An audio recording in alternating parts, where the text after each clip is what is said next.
was a number of excavators lined along the side of the road, and the RCMP effectively asked that they be moved away, suggesting that they might be used with the blockade or whatever. So these excavators were owned by people involved in the protest, but just to be clear, they weren't in any way, shape, or form being used. They're separate property. So on private land. On private land, away from all of this. So this is the equivalent of like one of the protesters had a summer spot in Kelowna, and the RCMP went and raided it. So the RCMP actually asked them to move it so it's out of sight, and then once out of sight, and Sid broke this incredible story, and if anyone's doubting it, there's RCMP confirmation in the audio. I see people on Twitter saying this is fake. It's the RCMP confirms they did this. So they had them move these excavators, and then they sabotaged them as though a thought crime. I guess there's a Minority Report RCMP station. They vandalized and sabotaged their equipment. I mean, these excavators don't come cheap. Sheila's going to know better than me, but this is hundreds of thousands, if not millions of dollars damaged, and the RCMP confirmed this for purported thought crimes. This isn't they unhooked and pulled something that was blocking the road. This is, oh, by association of being here, we're going to go onto your private property and damage your excavators. It's unbelievable. It's shocking. Why don't we roll that clip? Because it's crazy. Sid did some great journalism here. Yeah. With permission from the owner to park it here. RCMP, they had it parked within view of the highway. RCMP requested that it be moved out of view of the highway, so we've obliged them. After it was moved here, somebody sabotaged the equipment.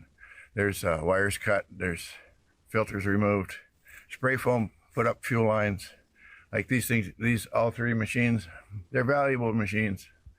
And it's gonna take a lot of work to put them back into order. I can't see that happening. Like there's parts missing, parts have to be replaced.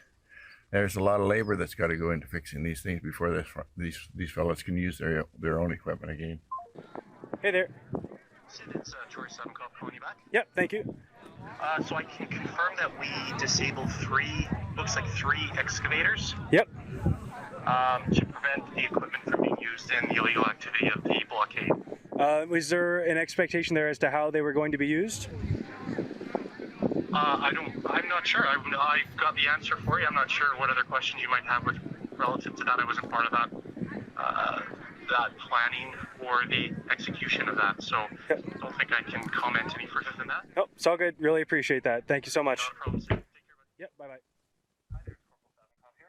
Hey there, Corporal. This is Sid calling you again really quickly, if you have the time for a second. Absolutely. Yep, so I just wanted to confirm exactly what the damage was done by the RCMP. The damage, the disabling? Yeah, so we can... Yep. Right, I don't know what we did to disable those vehicles, Sid. Okay, yeah, sorry, I forgot to get that bit there last time, but you did confirm that it was you guys, but in terms of the specific damage, you're unaware. Yeah, the specific steps that we took to disable those vehicles, I don't know. Okay, all right, no, appreciate that. Just wanted to reconfirm. Thank you. All right, take care. Yep, bye-bye. So two calls confirming from the RCMP, and I love that like rhetoric, that language. Oh, disabling. They basically sent a couple. I can just picture I guarantee these goofball RCMP officers, excuse me, but the people who vandalized these excavators, it's ridiculous. I guarantee their hearts were racing and they were sneaking around like mischievous little kids, cutting wires, filling gas lines. Like this is like a night raid. It's absolutely ridiculous. And it's like the government and RCMP is going to pay for that.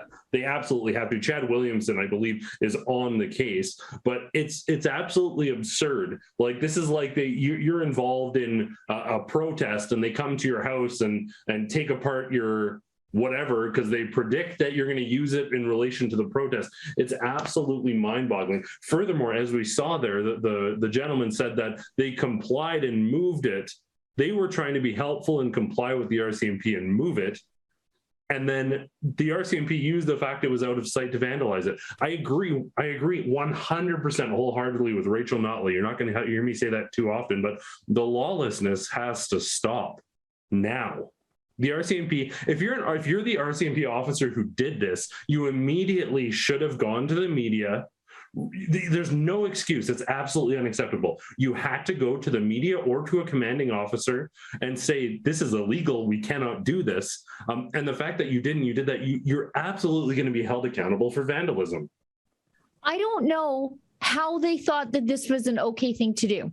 You can't. We are just sorting through the information as it comes in. We have confirmation, obviously, that the RCMP did this. Did they go and get one of those ex parte warrants to do this?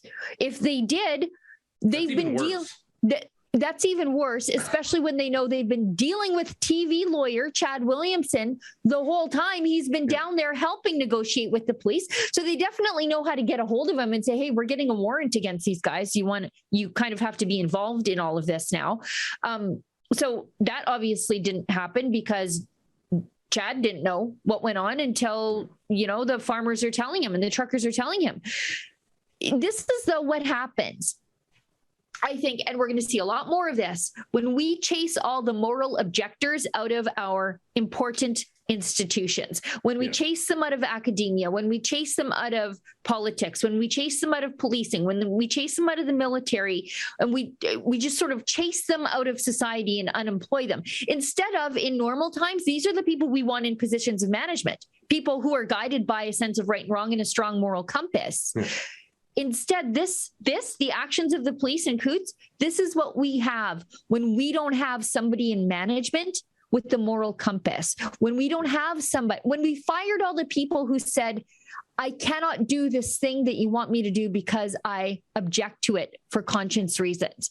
This is what you have. You have automatons. These are automatons. Somebody gave them in the order to go vandalize somebody's property, not just disable it, but disable it in such a way that you can't make it usable again without serious expensive work. They didn't just cut the fuel lines.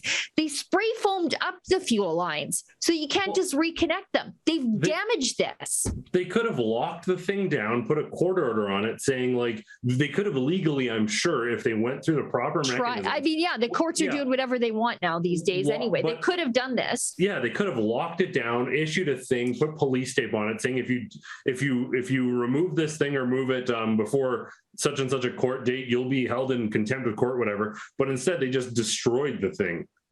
Well, I know, but there's so much more to talk about what's happening in Coutts, because after this, I think the police were expecting an escalation now. We damaged their property, so now they're going to want to fight us. I think that's what creating an escalation.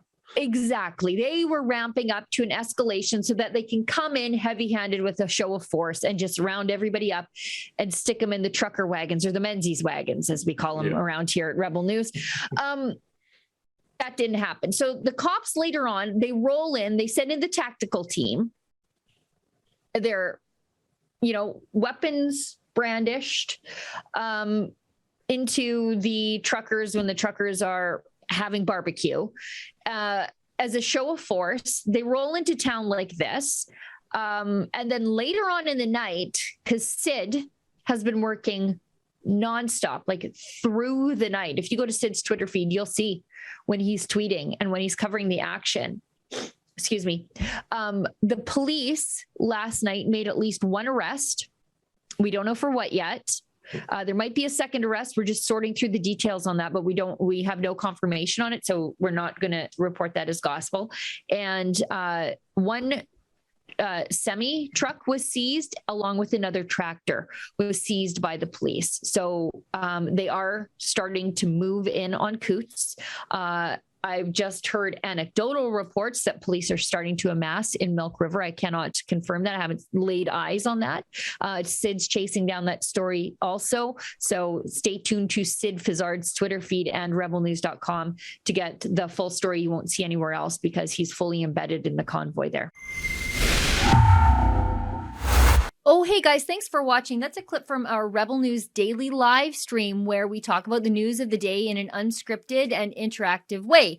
It's co-hosted at noon Eastern or 10 Mountain Standard Time by me on Monday, Tuesdays, and Thursdays. And on Wednesdays and Fridays, we've got rotating co-hosting happening from some of our other on-air talent. So good news, there's something for everybody. We broadcast on YouTube, but if you want the full uncensored version, you're going to have to find us on Rumble, Super U, and Odyssey. And be sure to sign up for our rebelnews.com emails so that you never miss us when we go live.